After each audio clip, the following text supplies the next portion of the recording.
Legal. Ficou bom, sim. Show demais. Ficou muito legal. O som tá bom, velocidade tá boa. Tá, para mim tá bom, né? Vai passar o institucional, Maria? Sim. O institucional meio-dia em ponto, né? Daí, fechando o institucional, eu começo a falar.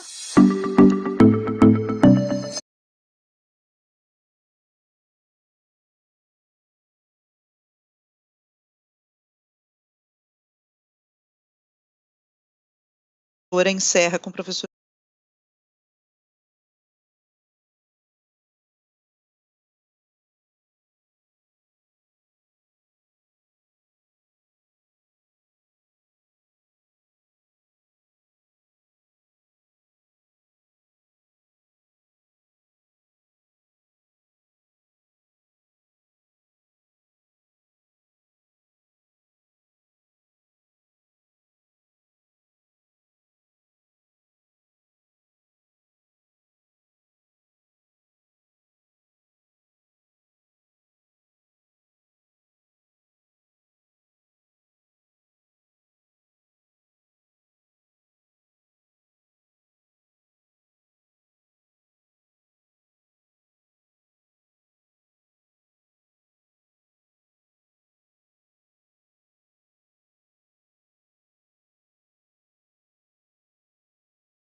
Mackenzie is a century-old institution built on the pillars of education, faith, and philanthropy.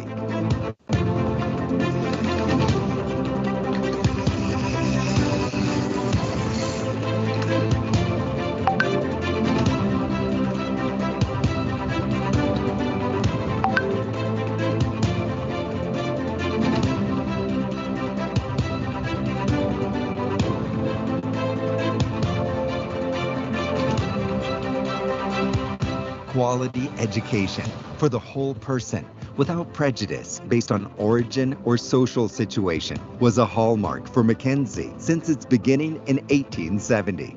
A Reformed Christian vision gives focus to an integral education of human beings, created in the image and likeness of God for life in society and the realization of their full potentials.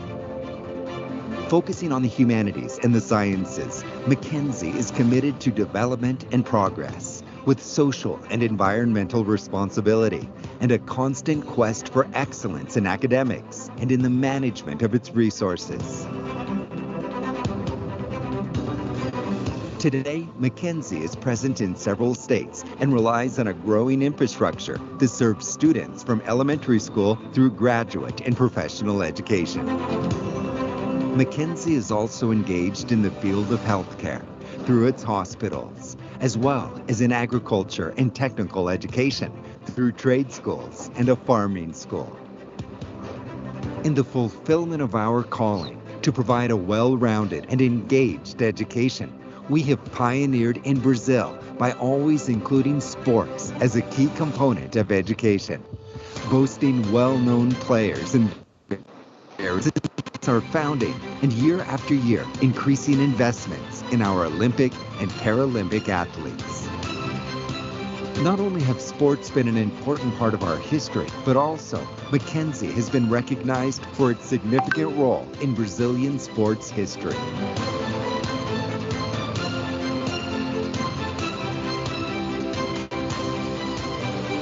We continue to chart new paths to expand and reach other Brazilian cities and regions in accordance with our strategic expansion project, including our recently acquired hospitals and medical school.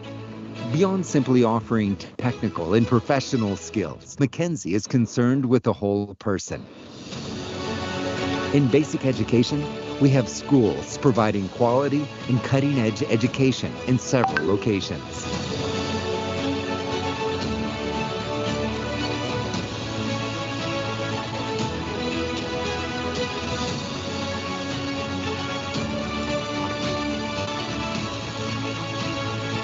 We have our educational materials and textbooks, the Mackenzie Teaching System, and Mackenzie Educational.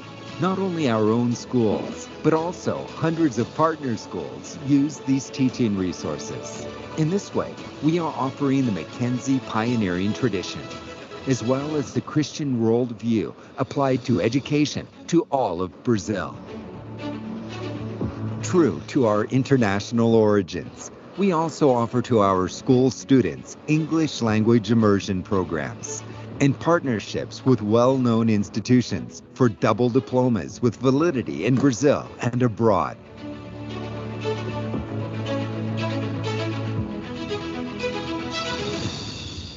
As an inherent part of the Christian worldview and life view, philanthropy is a crucial part of Mackenzie. Besides need-based scholarship programs in all levels of education, or the many social programs in partnership with third-party service providers, the free program for young people and adults without access to education, AEJA, is a great example of our commitment, opening the doors for a university education, expanding horizons for a full life in society with hope and confidence. That is the Mackenzie way of caring. In higher education, our several campi offer courses in a wide variety of areas. From the humanities to exact sciences, life sciences, and healthcare. The tradition of excellence and quality that Brazilian society has so fully recognized continues to expand to new areas and segments. The first-rate infrastructure, coupled with a highly educated and experienced teaching staff, in an environment that encourages research and innovation. These things are part of what makes Mackenzie so unique. Within this framework, Mackenzie has also established specialized research and teaching centers in areas related to economics, astrophysics, engineering, nanotechnology, complexity studies, and other emerging fields, educating people with abilities that are adapted to new times. Our professors are consistent and capable in their teaching activities. This has allowed Mackenzie to expand horizons, also by making distance education a reality that is spread into many regions of Brazil. Mackenzie also has a footprint beyond Brazil. Our structure, tradition, and pioneering spirit have positioned us strategically in relationship to international institutions. The hundreds of partnership and cooperation agreements with colleges, universities, and research centers around the world reflect this reality.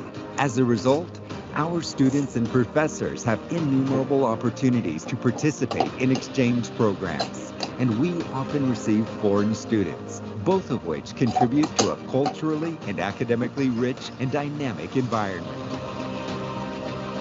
Our extension programs are another important contribution to our academic mission by expanding learning experiences, fostering social relationships, and providing quality continuing education.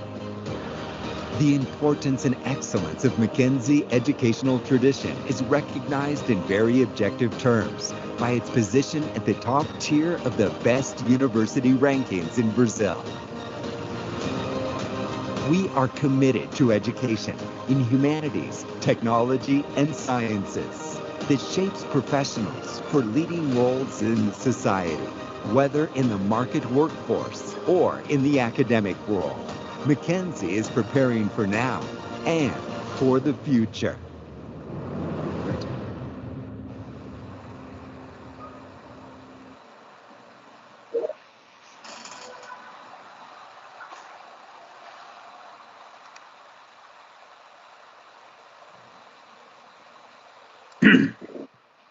This looks great and promising, and I hope that one day I also have the opportunity to visit in person and see more people of Mackenzie in person.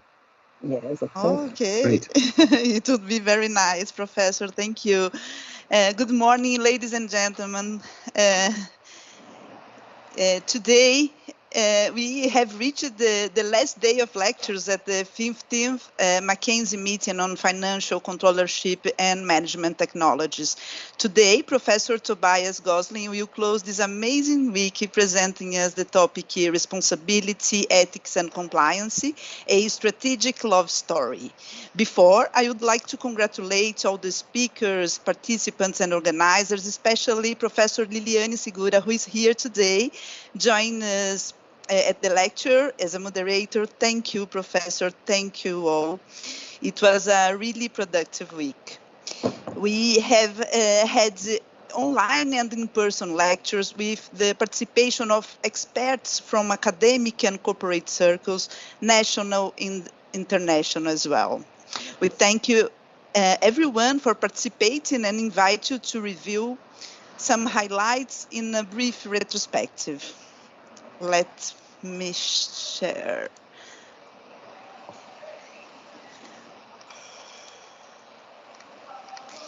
Here.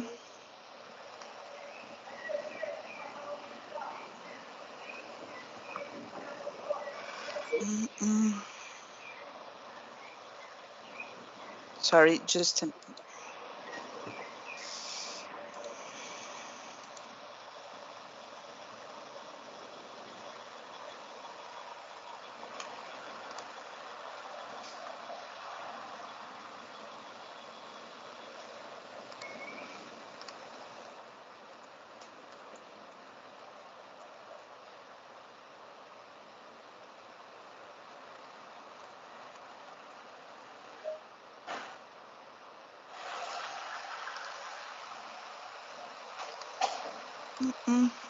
I will share the whole screen.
Tiago. Thank you, Maria. Now I will introduce Professor Tobias Gössling. PhD is a full professor of business ethics at KEDGE Business School, France. His research primarily focuses on corporate social responsibility and business ethics, with particular emphasis on the societal conditions necessary for the acceptance of sustainability and responsibility.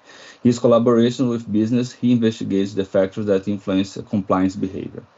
In addition to this role at KEDGE, Tobias is a visiting professor of critical thinking at Bucharest University and a visiting professor of research methods at the European Research University. He also advised public bodies on smart city development, helping to shape the integration of sustainability into urban planning and governance.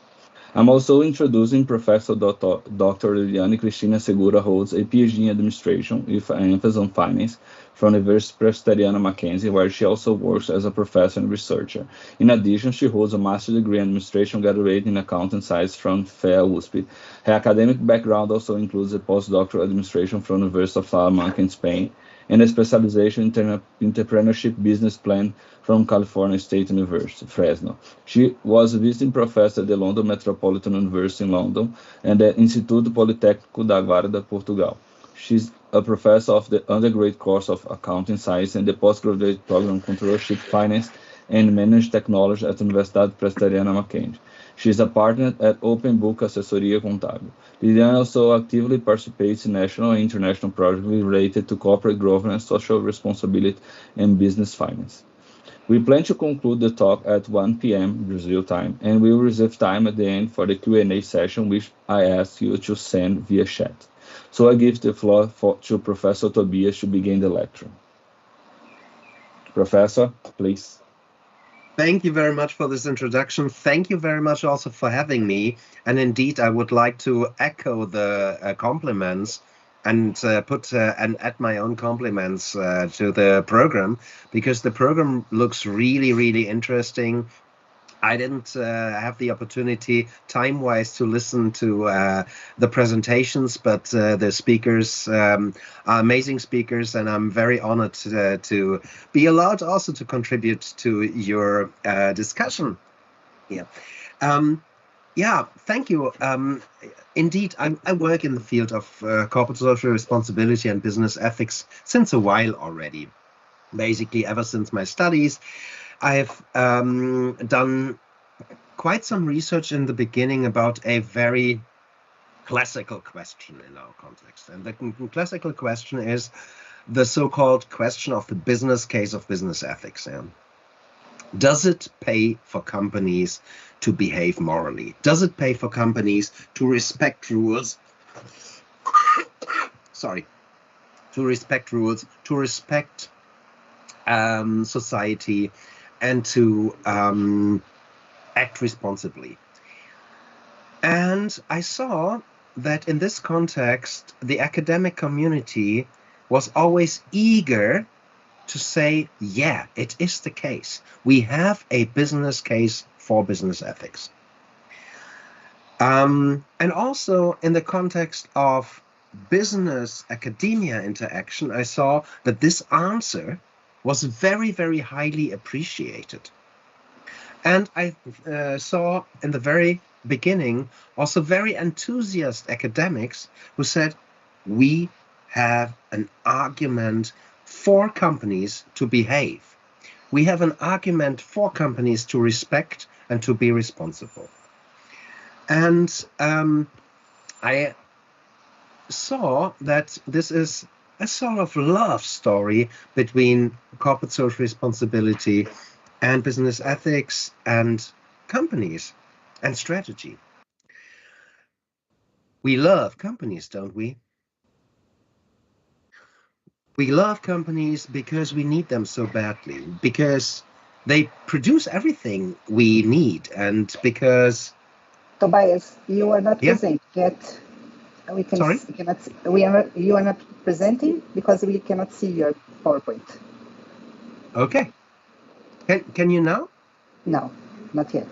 Okay, I'm going back to okay, because I started it and then the other presentation came up. Okay, yeah, cool. Yeah. So Now you can see it?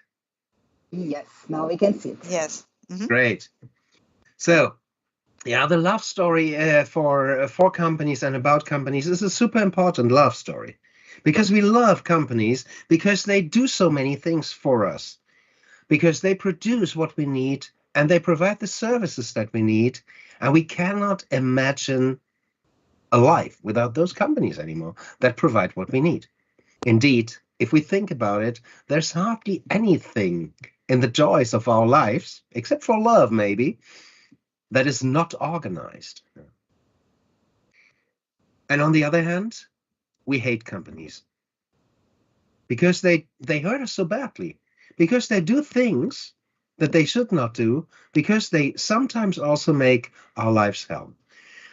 And it's quite interesting to see that, because the activities of companies also, when it comes to the bad aspects of it, touch on all aspects of our lives. Yeah, just let us think about it.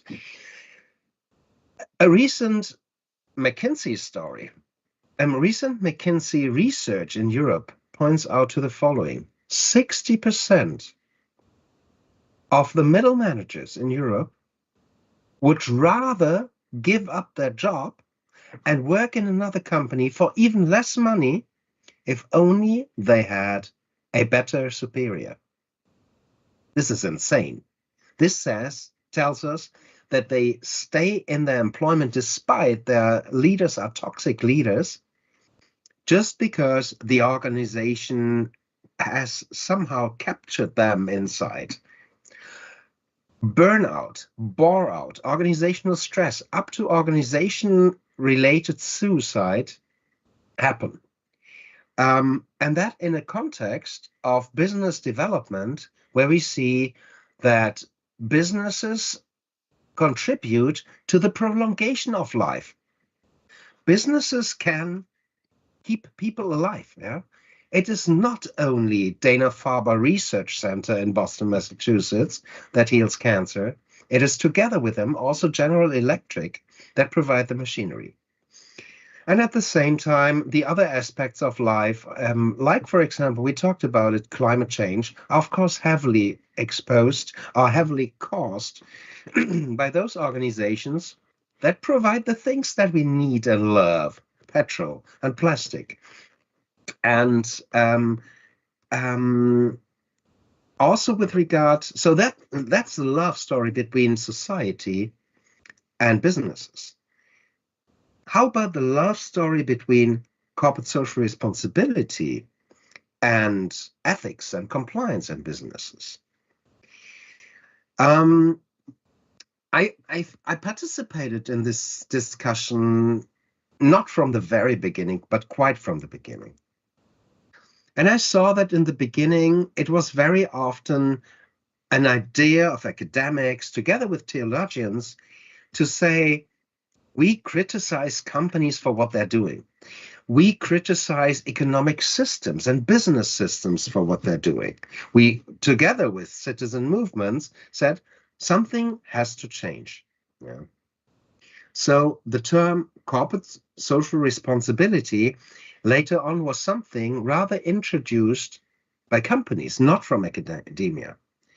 We were talking about business ethics, and we said ethics is the discipline that focuses on the normative framework of behavior and answers the two basic questions. How are we supposed to live? What are we supposed to do? So now we were thinking about the question, how are businesses supposed to act? What are businesses supposed to do? And maybe also in this context, what are the frameworks of actions for managers and for executives? Well, this is weird. Managers said, this is weird. You are trying to tell us something, whereas we have the answers to your questions, because we have education, because we know economics and business economics. And who are you to tell us anything about ethics? We had a discussion with, at that time, CEO of Nestlé, the biggest one of the biggest producer of foodstuff in the world, one of the biggest companies in the world, one of the biggest bottlers of water in the world. And he said, ethics is nothing anybody can understand. Why don't we use a more sexy word? Why don't we use the word corporate social responsibility? Isn't that the same? And we saw that this term corporate social responsibility has pretty well established also in the debate. Corporate social responsibility is something that we researchers, together with theologians, with citizen movements, also expect from companies. You corporations should act responsibly towards societies. Why? Why should they? For moral reasons? Yes, for moral reasons. They should act responsibly for moral reasons because people who work as managers in companies should respect people. Because also companies don't have any right to enslave, to kill, to harm, to hurt people. They don't have moral rights, and therefore they have moral obligations to protect them. But we researchers also produce something that is super tempting and super dangerous. We produced strategic reasons. We told them, listen, companies, we can show that if you are integer, that if you are responsible, then your business performance will increase because our data show the following. For all companies we know, for all data sets, important, for all data sets we know of, it shows that the more you are responsible, the better you perform also in the business field. That's quite tempting and quite interesting, because that would also say tell a company, if we actually engage in corporate social responsibility, we can improve our performance, our business performance. And I know of colleagues in our field who actually look deeper into this very question and work very, very closely with companies by asking the question, yeah, but which part of responsibility actually pays off? And which part of responsibility does not pay off? And you can work on this with a bit of cynicism and say, okay, now we know what does not pay off. And if we just drop everything that does not pay off and only do those things that really pay off, we have completely strategized responsibility. Do you have any fantasies about which part of responsibility really, really pays off and which part of responsibility don't pay off? We do. We have an idea. But we have this idea, right? Can I ask for a question, Tobias? Pleasure. Just interrupting then. We know that it pays off, but it's and we know that some of the research are showing that the profitability can be better. But we are not seeing in the market with value of the company that they are changing the value because of the responsibility. Do you have a clue why it's happening? Well, in principle, the story is quite easy. There is this chain of causes between responsibility and profitability. And that consists in the following. If a company is responsible, it may increase their image. If a company has a better image, it leads to a better legitimacy. And legitimacy is a crucial contributor to everything related to the three markets that are relevant for companies. The three markets that are relevant for companies are markets for goods and services. If we like a company, we buy their products. If we dislike a company, we don't buy their products. If we like financial market, second market, if we like a company, we invest into them. If we dislike the company, we disinvest. Yeah? We always see this in scandals. Yeah, when I will have a slide on that later on, but when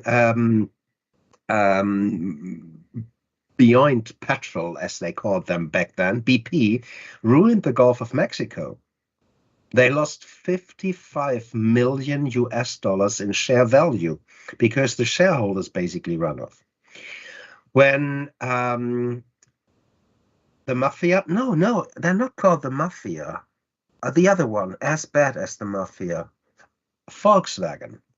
Right, when Volkswagen decided to cheat on 12 million customers, and the US American government and the German government and all other European governments as well, and people eventually found out, also the shareholders ran off and punished the company, and the company lost 35% of their share value. So easy story. It's about investment. If we don't love them, we don't invest there anymore, and that is painful for companies. And the third thing is, of course, the labor market. Yeah. And also BP had this very problem. They had the best engineers in the world of the oil industry because they had such a green image. And now in the Gulf of Mexico, they were not only killing the Gulf of Mexico and all the birds and fish, they were also killing 11 engineers. They didn't pay enough attention to safety and security issues. And of course, people left the company. They said, oh, my direct colleague has been murdered by my company. And not just by an accident. No, it was not just an accident. It was planned. Yeah. So if you have a good image, people will want to work for you. And and you have less problems with losing people and less problems with attracting people. That's basically the main storyline. It's about legitimacy. Legitimacy matters, and I call it love. Yeah, it's a question of love for different reasons. Yeah, we can love a company because we love their products.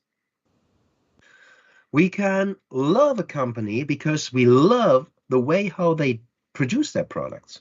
The products may be exactly the same. If we look into the coffee market, yeah, we buy fair trade coffee because it's fairly traded.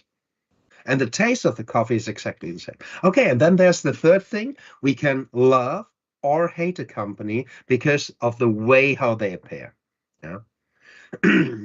Maybe in the meantime, one of the best examples in this context is Elon Musk with all the companies that he's running. Some people love him and love their products of Tesla and X and space, whatever. And some people hate him and therefore disapprove also of their products. So, and then there's something really, really weird. Our decisions of love are not very rational, not all the time, and not also very consistent all the time. Yeah? We may hate a company and still buy their products. Like, for example, I said, I hate the company Volkswagen, but I can tell you the brand of my car. So that seems to be a bit weird, but it's of course also a question of discretion. Now, what I was moving towards to is we have this super convincing argument, and it's a very important argument also, especially in the early phase of the debate. We have companies that are doing well because they are doing good. And we have companies who see that and say, okay, then let's try to look good as well. Yeah? And there are these things that contribute to appreciation by the audience that have direct effects on whether or not people will buy their products. Like, for example, taking your customers serious. It's also a question of respect. like, for example, ruining or not ruining the regional environment. It's a question of respect, of responsibility, of environmental sustainability. Yeah, if the oil company in the harbor of the city where I live ruins the harbor, the company will have much more problems as compared with a company that is ruining a landscape or a seascape miles off on another continent. And that's also quite cynical. I really like my old friend Ed Freeman from Virginia University, and he's the founding father of the idea of stakeholder management. And he said companies need to respect their stakeholders. That is, every person who belongs to a group that is somehow related to the company. You need to respect them, and the purpose of the business is to serve society and to respect the stakeholders and to increase the value of the stakeholders. It's a super nice statement, and his book and his writing and his papers are strategy papers, and it's also a strategy book. And he is a great philosopher. He is a great philosopher on philosophy conferences, but his writing is super straightforward, strategic, because the strategic imperative of his writing is the strategic core of the stakeholder theory is reciprocity. Yeah. If you treat your stakeholders well, they will respect you, they will buy your stuff. If you disrespect them, they will not buy your stuff anymore. That's really one-to-one strategic. It works to a very large extent, but there are also situations where it simply does not work. Yeah. And especially if we look into the differences between rich countries and poor countries, between rich people and poor people, we see this enormous difference. If we think, for example, about the Rana Plaza catastrophe, the Rana Plaza catastrophe has shown us one thing: the export of labor to low-cost countries has consequences. It has enormously, let's say, productive and economically important consequences for the countries to which we offshore the labor, because Bangladesh has really highly profited from their openness to foreign direct investment. But at the same time, the people in the country are suffering. It's not the people in the country who are becoming rich, it is the Rana family that is becoming rich, and therefore the average social product of the country. It is not those children at the age of 14 who have to work 60 hours a week in order to make $2 a day. Yeah. And those children are not on the radar of the Western consumers who buy stuff, who go into the store and buy 4 t-shirts for 20 euros or $20. If we think of the native Canadians in Upper Canada, close to permafrost regions, it's not a very well-known phenomenon. It's not a very widely discussed phenomenon, but the interesting thing about the landscape in Upper Canada is it's beautiful. It's really beautiful. But the sand is rich.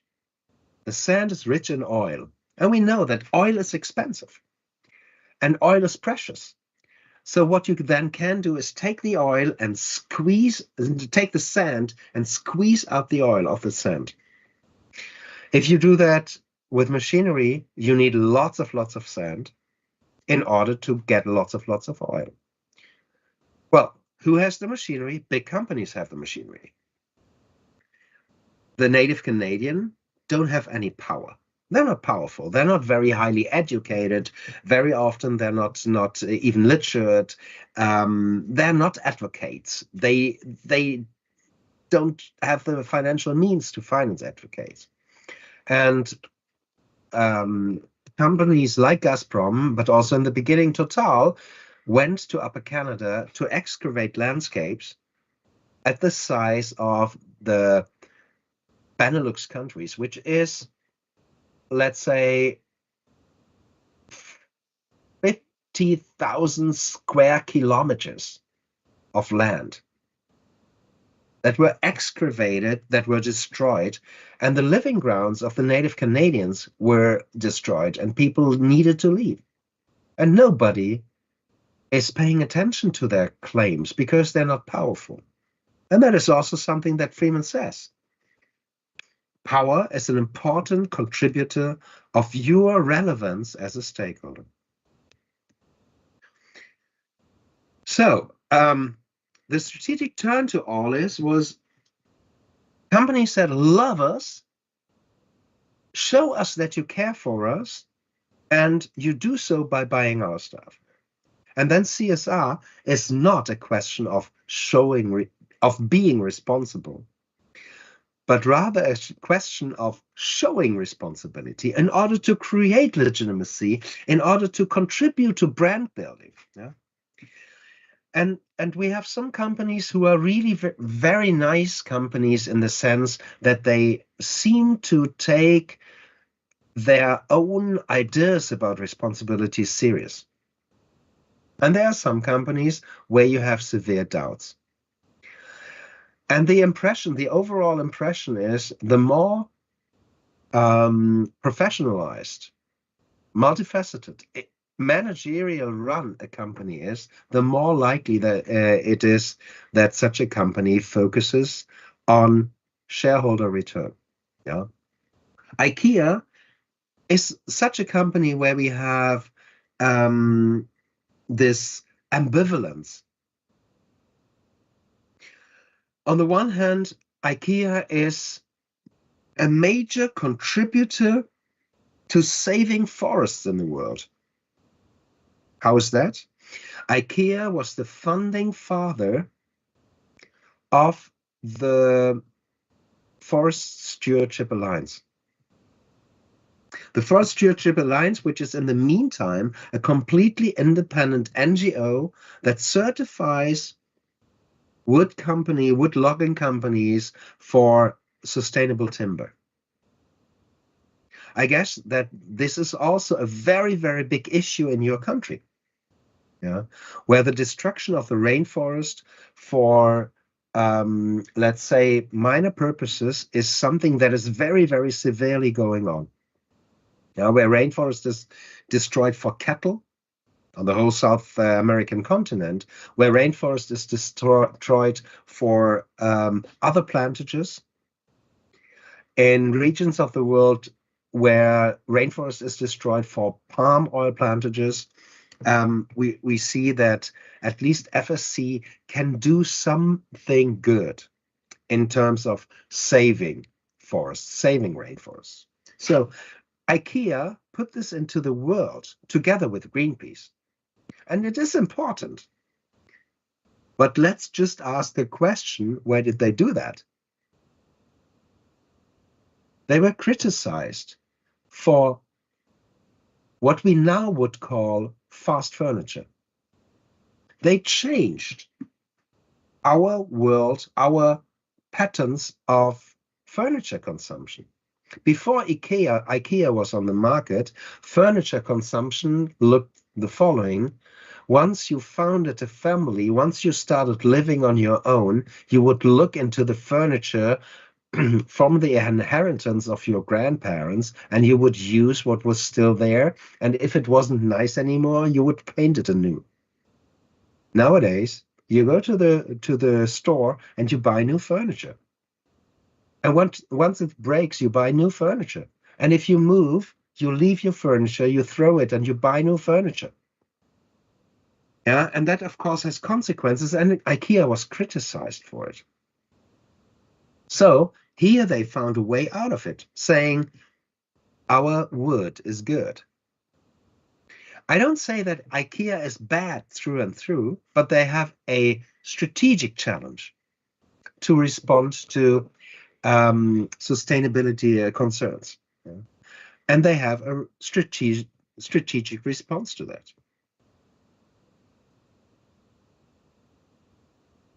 And that may also be partially an instrumentalization, maybe even a perversion of morality. Yeah?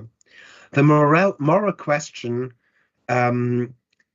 is not anymore, how should a company be? What are companies allowed to do? The question in practical business ethics nowadays has completely diverted from that and is rather, how can we make sure that people who work for us don't destroy the image of our company, don't destroy the company, don't hurt the company, and don't ruin the company, so that our company can function even better. Business ethics and practice is not done by philosophers. It's not done by ethicists anymore. It's pretty much done by strategists who think about the following question: how can we make sure that our people don't speak bad about our company? How can we make sure that our people don't engage in corruption and bribery and so on and so forth? Because if they do, we have a problem. Because if we see that our company, no, not if we see, because if the government sees that our company is selling stuff to the wrong people, we will not be allowed anymore to sell to state agencies. Yeah, it of course all started in military, but the whole thing about business ethics nowadays is not, it's not ethics in there anymore. It's strategy. It's strategy and HR and instrumentalization. And that's maybe something that is, of course, inherent to company life. Yeah, it's inherent to the way how businesses work. Businesses instrumentalize things and people. I mean, just take, for example, just take, for example, the word HR. The word HR is dehumanizing because it says that human beings are resources. It's not about the people with their dignity and their characteristics anymore. It's about making sure that you can use, employ, and replace people. And one core statement of Kantian ethics is always make sure that you treat people as a purpose and with purpose, and as a purpose in themselves, and not just as a mean for reaching that purpose. So, right, this link between CSR and profitability is multiply seen in companies. It's also appreciated very often. We also have very nice examples of companies like, for example, Lego, that says, okay, we are selling plastic and we are selling toys, we are producing toys, and these toys should not be contributing to ruining the environment. And they are really, really working hard on being able to decarbonize the whole company. We have, of course, this wonderful example, very often one of the prime examples of business ethics researchers, of Ben & Jerry's. Yeah. You all know Ben & Jerry's, I guess. You all love ice cream, especially now when it's hot, and they have some wonderful flavors. My favorite one is the cherry flavor by Ben & Jerry's, Cherry Garcia, really wonderful. And the story of Ben & Jerry's is super nice. They started out as hippies selling ice cream in their little village. And they said, you know what? We buy the milk for our ice cream from the organic farmers, and we employ our friends. And yeah, we know about this one guy who has just lost his job, and we will employ him here in our ice cream store. And then they started growing, and they grew enormously quickly. And they said, but we are hippies. We are hippies, and we will be hippies. And amongst others, we don't want to be rich. We want to be modest. And if our ice cream sellers in the ice cream shop make 20,000 a year, we make a maximum of 140,000 a year. A maximum of 7 times as much as the lowest paid FTE in the company. In the context of the Volkswagen example, we learned something about that company. And what we learned there was, amongst others, that the CEO of the company was making 15 million euros a year. And the lowest paid full-time employee of that very company in the world didn't even make 10,000. So the factor between lowest income and CEO income in that company was more than 1,000, which is justified, so to speak, by no moral reason, by no moral ground, and also not at all related to anything that we can think of in responsibility. It is only justified by organizational structures. So, and then you see a super interesting perversive effect, and that is that captains of industry build companies, build up companies, increase the size of companies, keeping up this belief of increasing returns of scale, telling the shareholders and the world and the politicians that they need to grow in order to survive. And by doing so, eventually justify an increase of their own returns,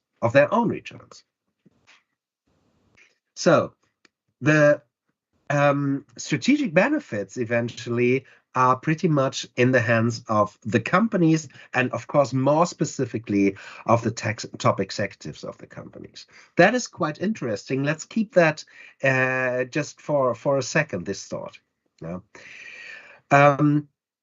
So we have moral obligations and we have strategic imperatives, and we of course also know one thing: there seems to be a dilemma in some cases. Whenever we produce something, we may have externalities, and whenever we want to increase returns,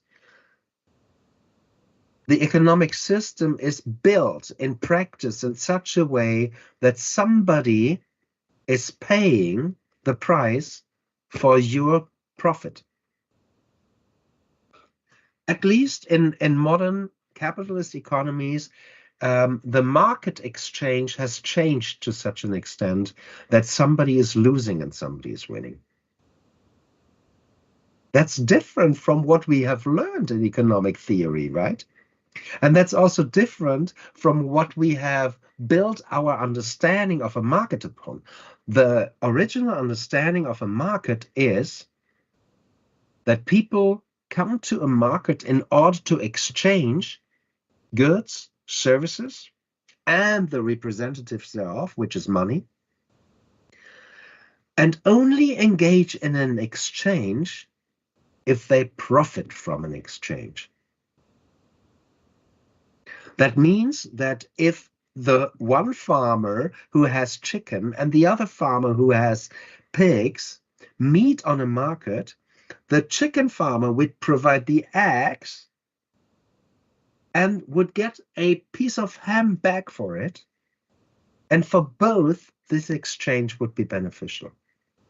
What we now do is that we, as individuals, go to markets, supermarkets, online markets and pay basically more money for the goods that we are receiving than they're actually worth. Yeah. So, and hopefully we also get more money for our work than it's actually worth. That's a bit of a sad story, and that we should at least notice that we're moving away from economic principles if we do that. So I've mentioned the Deepwater Horizon catastrophe already, where we saw that the whole story was also built upon this idea of permanently increasing potential of a company. It was also about lying. It was also about negligence, and we had a wonderful story also. Body Shop International. I don't know whether you know that company. I know that in Brazil, you know the company Natura. And I think that with regard to many aspects, plus a super interesting market scheme, Natura also follows some of the principle that Anita Roddick of the Body Shop also had developed. Yeah. Amongst others, she said, we need to make sure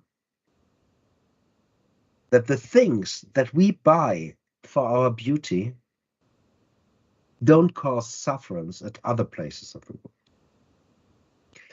And Anita started writing a book about that and called it The Ethical Audit.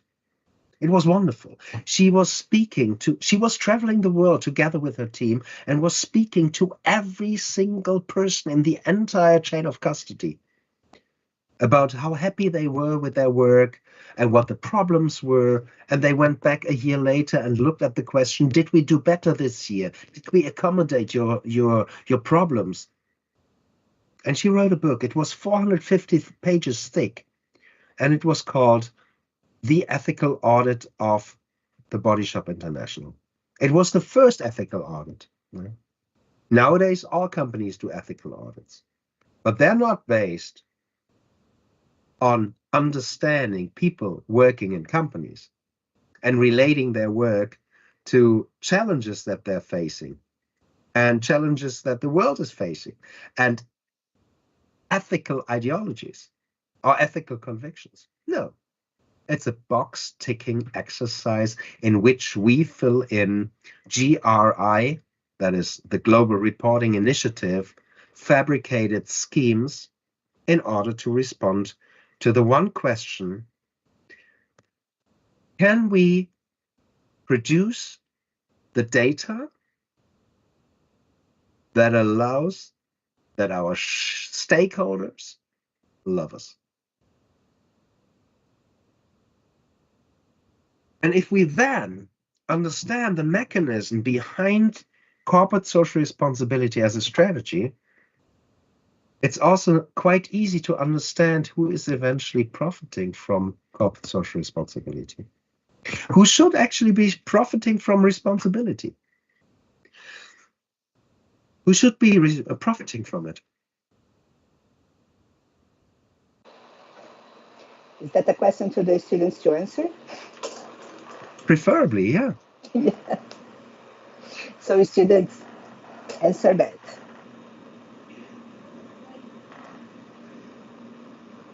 They are shy right now. It's okay. I have an answer to that. Minorities should profit. Yes. Women course. should profit. Females should profit. People of color should profit. All those people who have been suppressed, neglected, misused in the history of mankind should profit from responsibility.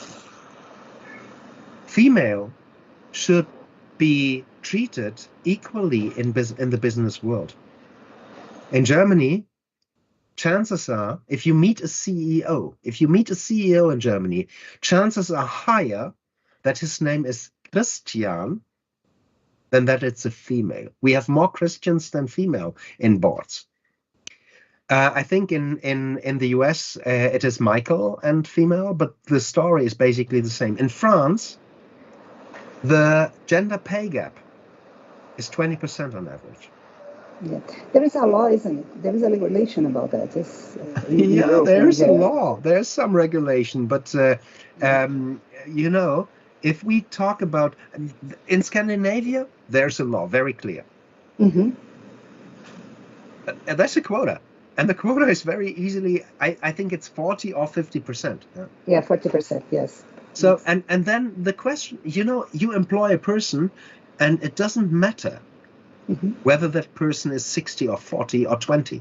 It doesn't matter that whether that person is female or male. It doesn't matter, and it shouldn't matter whether the grandparents of that person have been born in South Africa,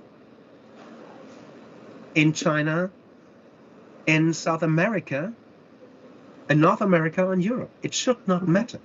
Yeah? Yeah. The people who should profit from responsibility are, amongst others, those children who go to work at the age of 8 already and make $2 a day in order to contribute to the life of their parents. Who should profit from responsibility are small family-owned companies, are social enterprises. But if we look into the question, who is profiting from social responsibility, we see companies are profiting. Mm-hmm. Large companies are profiting. Yes. And being able to even better sell their stuff, to even better show off and say, hey, we are so responsible, please love us. Yeah? I mean, honestly, Coca-Cola is a killer organization. They're poisoning us. They're poisoning us with refined sugar.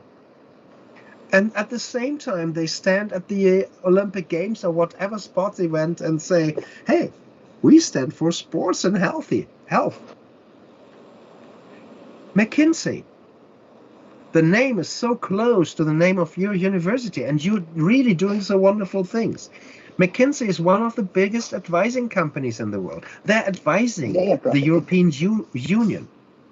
They're influencing the European Union, and at the same time, they provide their intelligence to Arabic countries who kill journalists on the basis of that information. And we can continue for hours just mentioning scandals, and we always see the same pattern. Scandals are not accidents. If an organization is engaged in scandals, it comes on the basis of decisions from the top who know exactly what they're doing and who have this one hope or this one idea in their head. We are smarter than the rest. Nobody will find out. Tobias, nobody will ever catch us. And that's basically. Here. Yeah, great. Sorry about this. We have a question here because there is someone who raised his hands. Dr. Nasser is here with us, and he would like to make a question for you. Yes, with pleasure. Nasser. Hi, I don't know whether can you hear me? Yes, I can hear you very well. Yeah, hi. Hi, Tobias. Sorry. Good to see you. Good to see you. It's been a long time. Anyway, it's a lovely presentation. It's outstanding talk and very relevant for the students, without any doubt. I'm going to ask you some questions directly related to Brazil, so student can get some benefits out of it. So the question is, as you know, country like Brazil having social inequality in terms of rich and poor, it's a vast, huge gap. Number one. Number two, environmental degradation. One of the pure example you already mentioned by connecting the IKEA, which is Amazon rainforest, and they're kind of victim of that, and other countries kind to exploit their natural resources for profit. The third one, political instability. It's very inconsistent, and therefore environmental regulation almost doesn't exist. And then economic challenges, which is Brazil has had periods of recession, slow growth in terms of economic hardship. CSR initiative might be viewed as non-essential and therefore, leading companies scale back their efforts.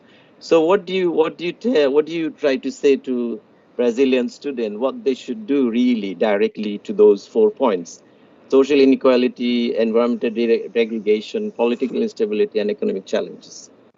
Thank you. I have to go to play football. That's why I had to ask you a question before you finish. Sorry about that.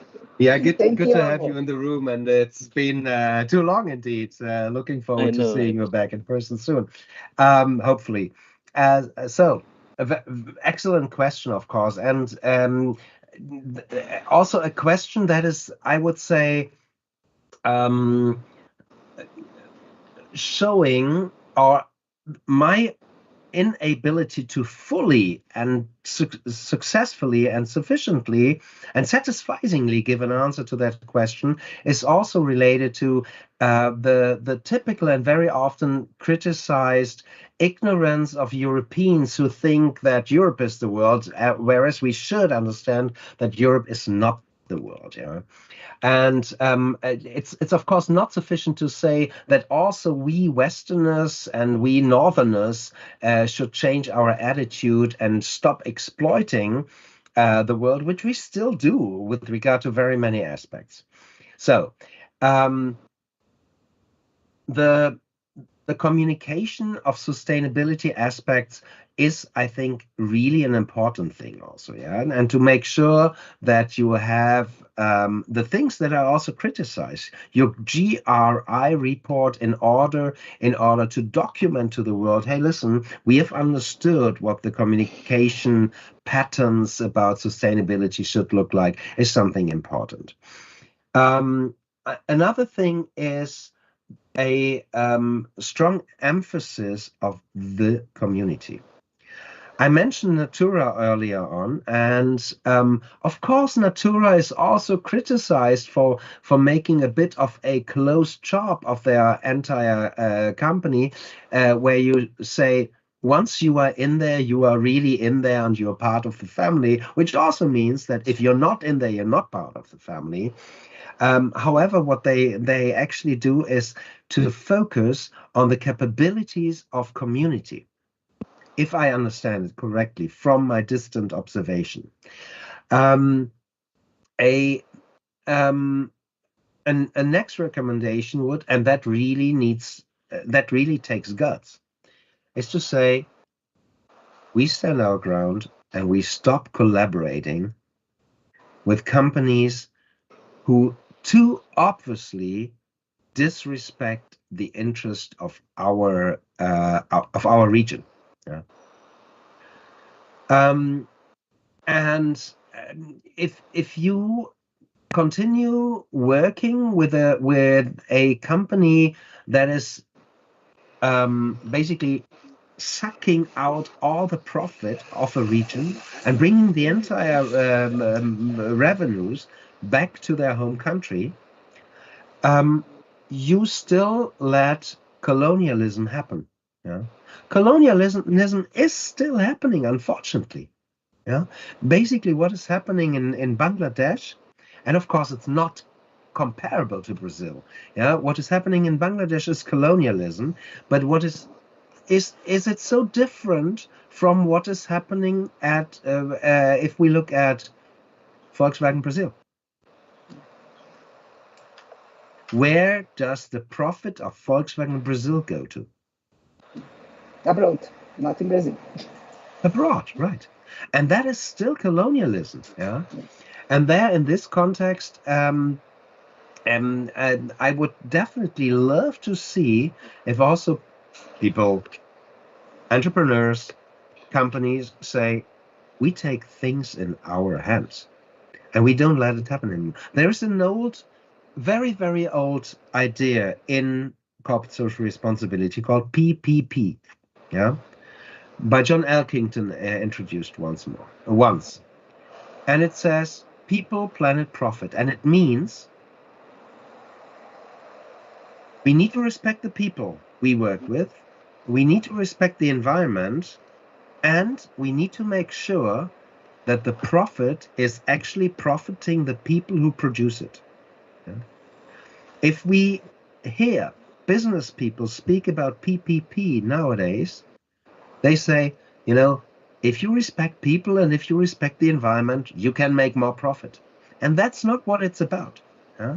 The contribution of economic performance to the society where the contribution has been generated, where the performance has been generated, is something that must be demanded for. And in this context, the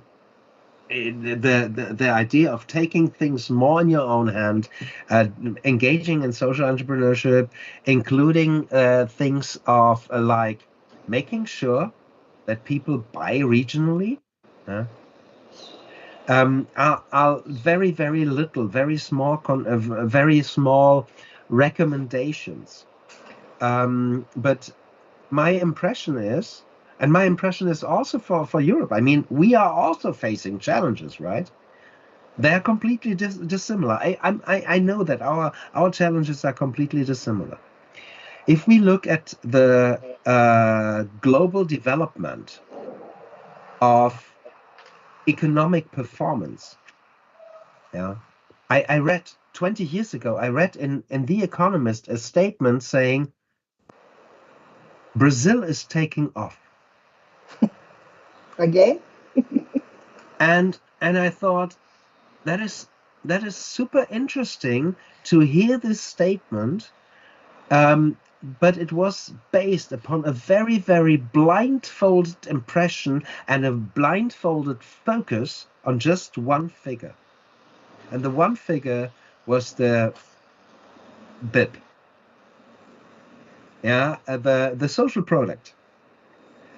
And of course, the social product is a completely virtual, constructed figure that was once introduced by a whatever guy who wanted to have a figure in order to compare different years of performance. It does not really say anything. Don't focus too much on the BIP. And indeed, if you increase your BIP from one year to another by 100%, but your inflation is 120%, you didn't do a good job. And if you think we must compare our BIP, we must compare our figures with the international economic situation, then we are trying to find something that we are simply unable to find.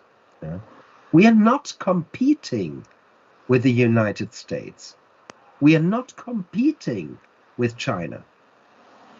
And in the same way, it's you don't get a gold medal or silver medal if you eventually can demonstrate that your BIP has increased. And if you then think of companies, I mentioned the countries, I mentioned them already earlier on, of Bangladesh. It sounds so super cool. It sounds so super cool because Bangladesh has a history as a country of separation from other countries, a fight for independence, and a start at an economic level that was at 20% of neighboring India. 70 years ago, the BIP of Bangladesh was at 20% of India. Now, 70 years later, they are at 70% of India. But at the same time, poverty in the country has not decreased for 70%. Poverty is still present. It is also a question of distribution of wealth. And what we see if we look into history is if people lose cohesion in communities, they lose more than just the opportunity to go to a neighbor and have a drink with a neighbor. They lose belongingness. They lose meaning in life. And so my recommendation is maybe a weak recommendation, but the focus on the potential contribution of your folks, of society, is something that also for people who start a career, also for people who are 5 years in their career, something that may be more important, more challenging as well, but maybe more important than the next career move and make another 5,000 more.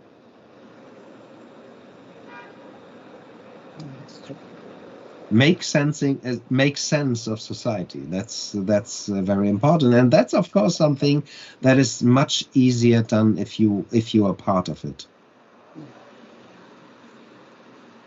So I don't know whether I really could answer your question, but no, Tobias, you've done enough. You said enough. It was very good.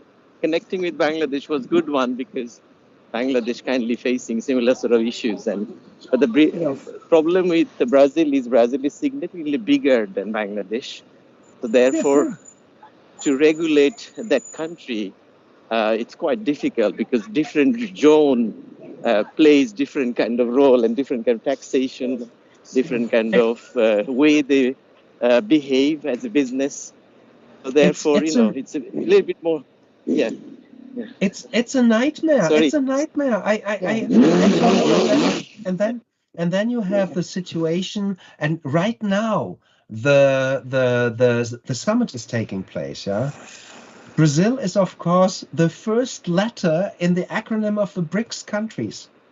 Yeah, and if you look at the BRICS countries nowadays, it is not just a let's say community of countries who try to support each other.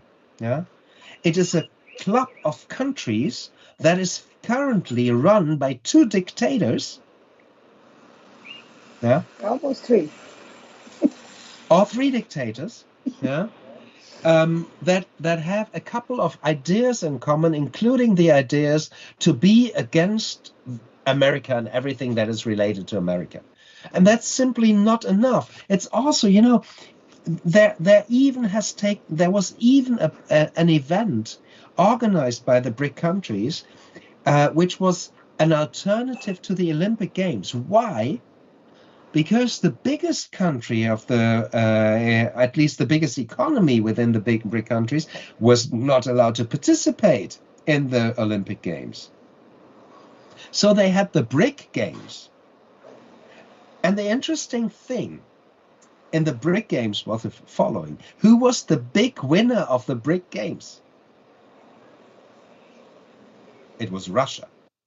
Russia was number 1, winning more than 220 gold medals in this game. Who is the big winner of the BRIC idea? It's going to be Russia. Yeah. Russia is competing with the United States on all fronts. And by bringing other countries behind them and with them, and making sure that no critical questions are asked in this context, they want to contribute to their own purposes. And then, of course, if you are part, that is also being part of a community, but the BRIC construct is a problematic community. If you are not allowed to ask questions and ask critical questions, you're in the wrong environment. Yeah. Tobias, I have to leave now. My friends are waiting. I'm playing football, I told you. So, Circus, I hope to see you soon, okay? Yeah. Hope to see you soon, maybe before Christmas. Somehow we must make sure that we can meet, and definitely. Nice seeing I'm you going here. to go to Nepal. I'm going to go to Nepal and Bangladesh in December. Before that, Okay. I hope to see you. Okay, bye-bye. Good. Bye-bye. Thank you. Just write me, okay? Send me a message. Yeah, I will. We'll write. Definitely, All the best. Definitely. Bye for now. Bye. Bye-bye. Good to see you. So, super challenging, super interesting questions about the recommendations that are, of course, difficult to give. The most important thing is probably to make sure to stick to the meaning of ideas. Yeah?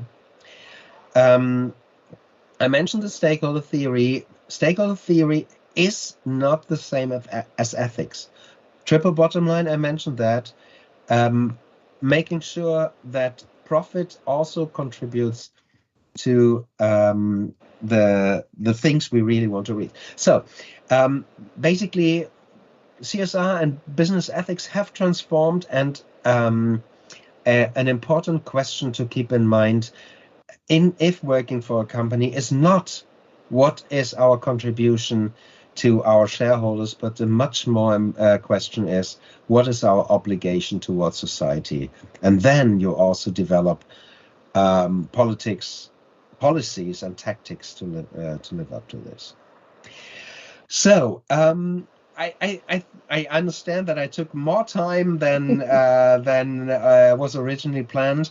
I understand that there are also a bunch of PhD student presents, which is of course super nice.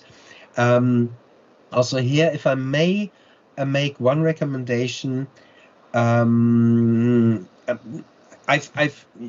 shared the slides already, and I've put a couple of questions in here that may also be I would say more relevant than the standard questions. Yeah, and the standard questions in corporate social responsibility research are always somehow related to business performance. Mm-hmm. Yeah. And from an ethical point of view, business performance is not the most important dependent variable. The most important dependent variable for the future will be contribution to society. And then we may also ask the question, what are good measurements for contributions to society, which is not only the HDI, but of course also in this context, how can, now I don't like how can questions, but in which ways do corporate social responsibility politics and tactics really contribute to societal belongings, to societal purposes? Yeah. I'm happy to leave it here. As I said, I'm also happy to share my slides, or in other words, I have shared them already, and feel free to distribute them. Right? Thank you. And Thank you. You can, by all means, connect with me on LinkedIn, and I'm also happy to further discuss now if. Yes. You want to engage with questions? Yeah, a little bit late. I will ask you 2 questions that I have from the audience. And can you hear me, or is too low? I can hear you all right, yeah. Okay. The first question, what are some of key moral questions business face today regarding their role and behavior in society? And how should they address this issue? This is the first question. I didn't understand the question, okay. Sorry. What are some of the key moral questions in business that the business face today? And how should they address these issues, according to your opinion? It would lead to a second round of a presentation or a paper. I would say that the moral questions are very, very broad. I would also say that the key moral question about business economics is, are businesses allowed? Yeah. And to what things may businesses do is a question that is related to that. Yeah, but all over the question about the legitimacy of businesses in the within societies, this is a very important one. Is it okay if companies play political roles? Depends How do on we the- also need to deal with that societally, but also politically, if companies aim at participating in political will-making processes? That is, on the one hand, a direct consequence of the idea of stakeholder management. Yeah. If we, for example, I was the director. I used to be the director of climate protection of a European metropole. I used to be the climate protection director of the city of Cologne. And the idea of the mayor was to say, okay, we need to have a stakeholder dialogue and we need to bring in all the stakeholders related to climate protection. And in the first meeting, we had the directors there of the energy companies and the directors there of car manufacturers.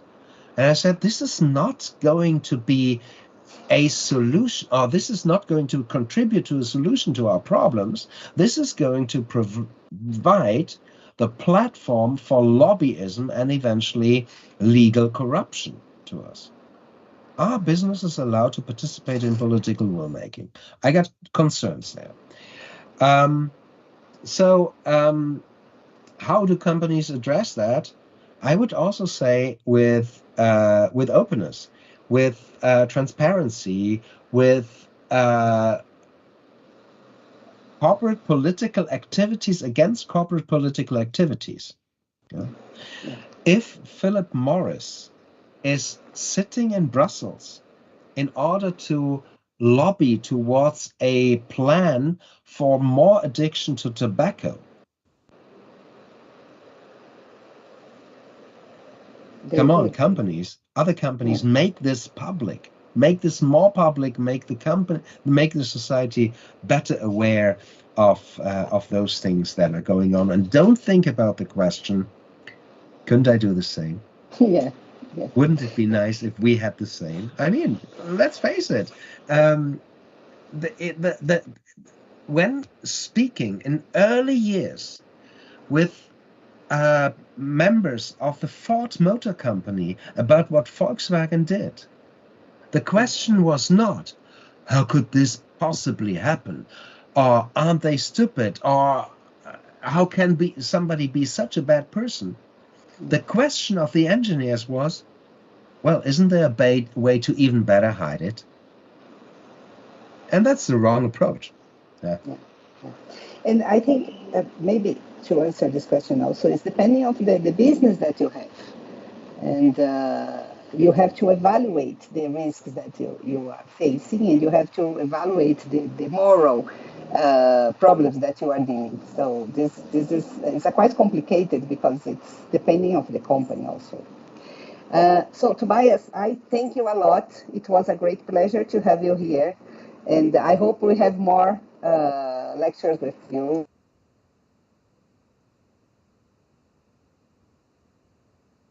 And now I can't hear you anymore.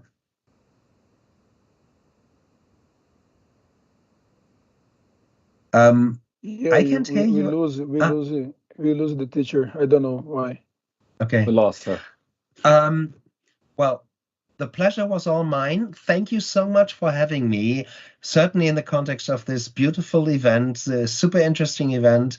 It was a great pleasure to be with you, and a great pleasure discussing with you. So thank you very much also for the questions, contributions. If you want to contact me, you'll find me on LinkedIn. If you want to write me, I'm happy to answer questions. Vivian, I don't know whether your last stay in Paris did convince you of France a bit. Hope to see you in France if you travel, and all the best to you guys. Thank you, Professor. Maybe Professor Liliane, we lost Professor Liliane, but I would ask to Professor Oyadomari to close the session. Yeah, Professor. Thank you, Maria Augusta. Yes, are you hearing me? Okay. Yes, perfectly, Professor. Thank you, Professor Tobias. It was a great pleasure to have you with us. We learned a lot about your lecture. So let's talk soon about the research and collaboration. Thank you all. Okay. Bye-bye. Great. Thanks a lot. All the best to you. Okay, so we finish our event and the conference for this week, and we thank everybody that participated directly and indirectly in the conference. And thanks a lot again, Professor Tobias. It was a pleasure and an honor to have you here, and all of you have a great week. Bye-bye. Thank you. Have a great day. Thank you. Bye-bye. Bye-bye. Bye. Thank you. Thanks for having me. Bye.